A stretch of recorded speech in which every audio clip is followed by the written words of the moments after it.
Yo, what's good everybody, Appledog here, back with another Sparking Zero video, and today, very exciting news yet again from Sparking Zero. As you can see, I am on an IGN post right here because an interview was done with the lead producer of this game, Jun Furutani, I don't know his name completely, right, I'm sorry. But this interview does delve into the game a little more. We're gonna be looking at Encyclopedia Mode, what-if scenarios, ranking systems, and stuff like that, of course. Before we delve into all of this, of course, make sure to like and subscribe to support the channel. It really does help out quite a bit. And you know, let's just immediately start out right here. This is a whole blog.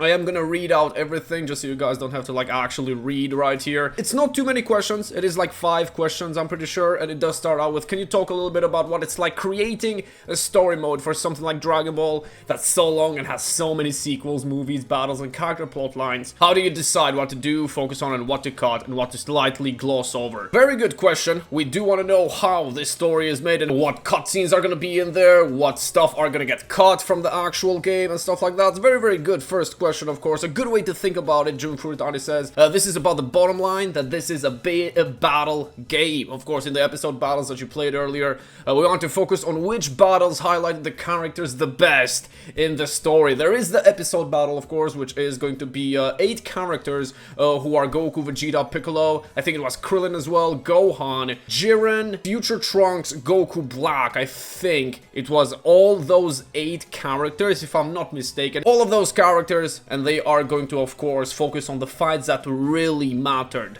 on those guys' stories. I don't think there's gonna be if you go with Goku, I don't think there's gonna be a Goku versus Yakon fight or something like that, right? Because Yakon is not in the game, and I mean, who cares about that fight, alright? Let's just be real. We didn't really go into the branching maps, but we wanted to also focus on battles that could potentially branch out into different things. Now that is very interesting. So something like, what if Vegeta won versus Goku? Or what if Krillin died and Vegeta killed him, or something like that? Or what if Goku lost against Frieza as a Super Saiyan? Who's gonna go up against Frieza and everything like that? That could be pretty cool, and every single episode battle is gonna have something like that, which is a very exciting thing to look forward to, right? On the other question here, we do go a little more into these branches, of course. Can we go into a little more detail about how significant those branches actually go? How much of a different game am I playing if I follow one of these branches versus someone who just followed the canonical story of Dragon Ball? How much variety these branches actually have. We don't really want them to be too similar to the actual original story, right? We do want these branches to actually blow our minds or something like that. Make Kid Gohan go Super Saiyan versus Frieza or something like that. To completely change the actual story, and as much as that does it,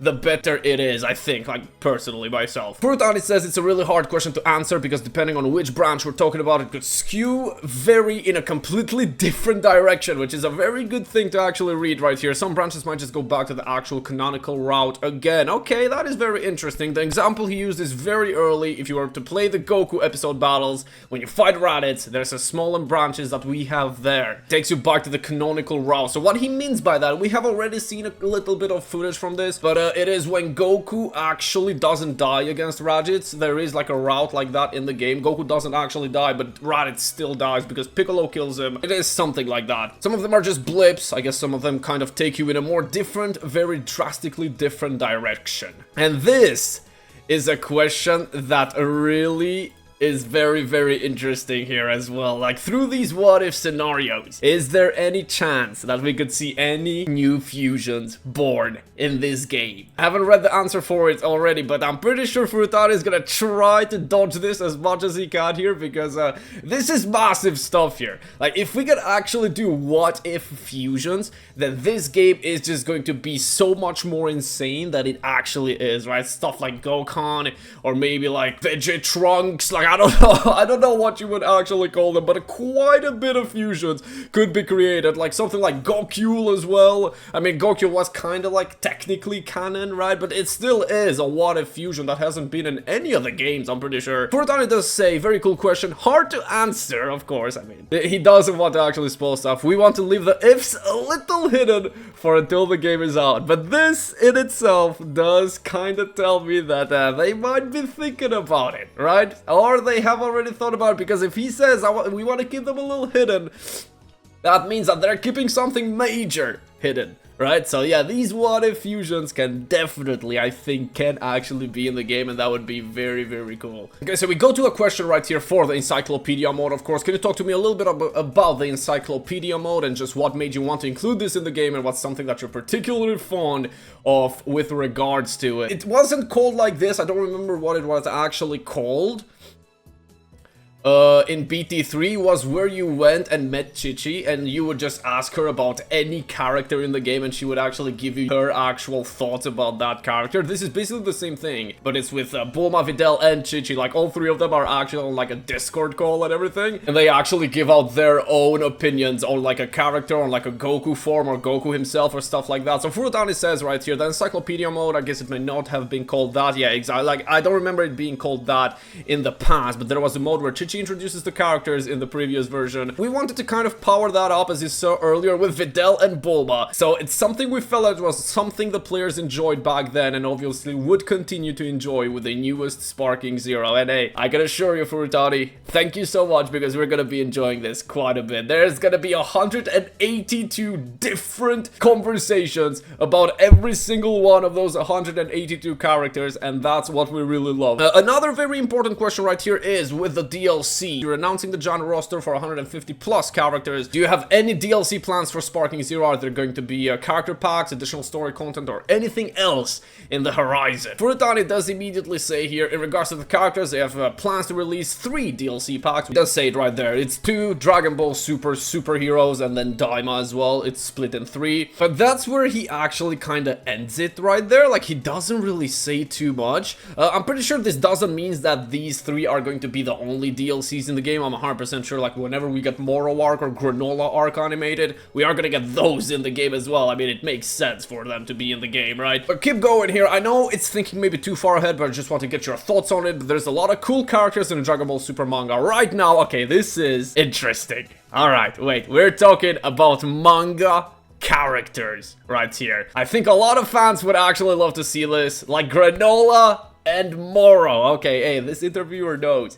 This interviewer knows, bro. Are those characters that are on your radar, or would you like to touch upon characters in the manga that haven't gotten to appear in the anime yet? At this point, the short answer is it's difficult to talk about these things due to various situations, and he says that I'm sure you understand that there is a lot of stuff going on with like the licensing of the Dragon Ball manga, the actual higher-ups who own the Dragon Ball IP. It's a lot of stuff. Kind of like a underwhelming answer right here from Furutani, but you can't really do too much about that. Like, he knows he can't really say anything about that because he's not the one that actually controls all of that. So yeah, we can't really say too much about that. Hey, at the end of the day, at least he actually said something about it, and I mean, it was something that we already knew, but hey, at least he said something about it. I do want to go into this question as well. The last question right here, which I think is very important, it is going to be crossplay. Of course, crossplay is something that I don't believe is currently planned for Sparking Zero. I mean, we already knew that, like Sparking Zero on launch is not going to have crossplay, which really sucks, but if it is, please correct me. But can you talk a little about what the challenges are with regards to including crossplay in this game? And is it something that you hope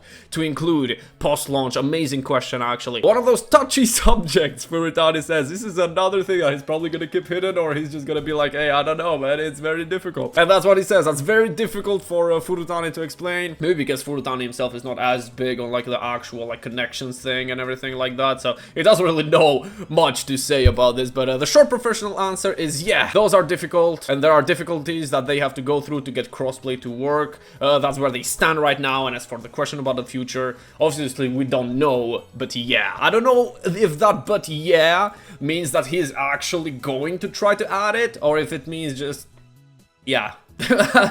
Yeah, right? You know what I mean? I don't know if that's what he actually meant with that, but hey, that's pretty cool. That was like most of the interview questions that really mattered right there. I do want to go into a little more news right here on Twitter. Something very quick that we are going to see, the ranked system that we are going to be using in Dragon Ball Sparking Zero. As you can see on your screen right here, right on Vegeta's right shoulder right there, it does show a D D5, and this D5 does mean, I think that's the lowest rank that you can actually have in the game, and it's gonna be up to Z1, which is the Dragon Ball The Breakers ranking system. I think this was the same ranking system for Dragon Ball Project Multi. No, actually Project Multi started out with E and it ended out with S, I think. I think that's how it was, but it's kind of like the same thing. Basically, you're gonna have to go from D5 to D1 and then go to C5 to C1, B5 to B1, A5 to A1, S5 to S1, and Z5 to Z1, which is going to be the highest rank possible. Another thing right here that a lot of people are very kind of irritated about, which me personally, I don't really care too much about it, but I'm going to show you guys right here, of course.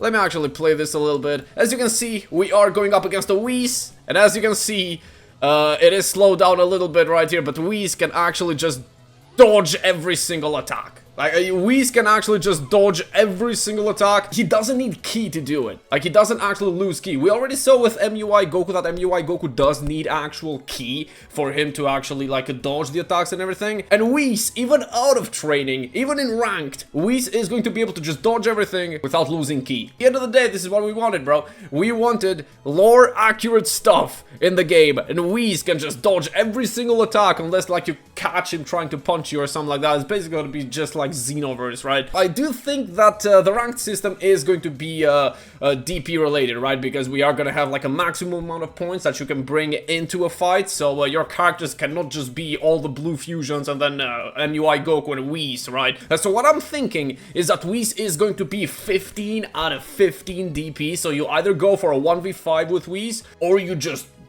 don't bring WHIS, right? You just don't bring him at all. That's probably their way of balancing out this character. Like, if you want to play WHIS, you're gonna have to go through 5 people, right? Because you're already dodging everything with no repercussions, so that's just how it has to be, right? Another thing that is very interesting here is the potential super attack customization in Sparking Zero, because it does say right here, technique settings. I don't know if you guys can see that, but I'm gonna show you right here. There we go. We can see technique settings right there, and that might mean that we could be able to actually add techniques into a character. So something like let's say explosive wave. You can add explosive wave to all your characters as long as like any version of those characters actually use it. I don't know if you're gonna be able to add like the death ball to Goku or the spirit bomb to Frieza. I don't think you're gonna be able to do something like that, but if any version of the character has basically used like wild sense or after image strike, explosive wave, you are actually going to be able to add those to the character that doesn't have it, which is like the same character as the character that has it, right? Let's just say Super Saiyan 2 Gohan from the Buu Saga, he does have explosive wave. I think his normal, like, base form doesn't have explosive wave though, so you could probably be able to grab explosive wave and add it to his base form as well. I think that's how it's gonna work. So that was most of the things that I really wanted to talk about today. Very, very exciting stuff regarding Sparking Zero. Very, very cool stuff, man. I honestly cannot wait for this game. I will be streaming it every single day. We're gonna be going on ranked session and everything like that. So if you want to see me suffer on ranked, of course, go down there, like and subscribe to support the channel and to be part of the streams and everything. Frame 1 as I go live. And if you'll excuse me now, I've got some pasta that I need to eat. Alright, so y'all have a good one.